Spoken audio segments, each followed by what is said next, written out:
Excel таблицасының ішінде бір мәтінді қазақ тілге аударып, оны 100-ден астам яшыққа көшіру керек. Оны қалай істеген дұрыс? Мысалы, мына сөз таблицаның ішінде 200-ден көп яшықта қайталанады.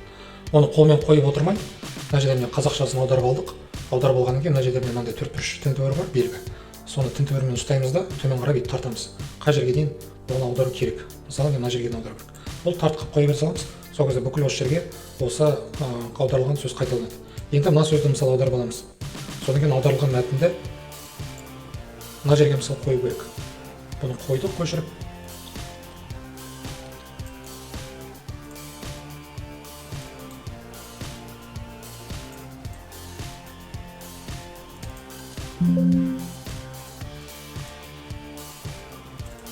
Мына жерге көшіріп қойдық. Енді осы көшірген мәтінімізді астындағы орналасқан яшықтағы бәрге көшіру керек. Оны көшіру үшін мына жердегі тінтуірмен астындағы оң жағасындағы 4-3 белгіні ұстаймыз. Соны төмен қарай тартамыз. Мына жерде міне өзі түспенде көрсетіліпті, қай жерге дейін екен. Соны қоя береміз, автомат түрде көшіріледі. Болды, сақтаймыз.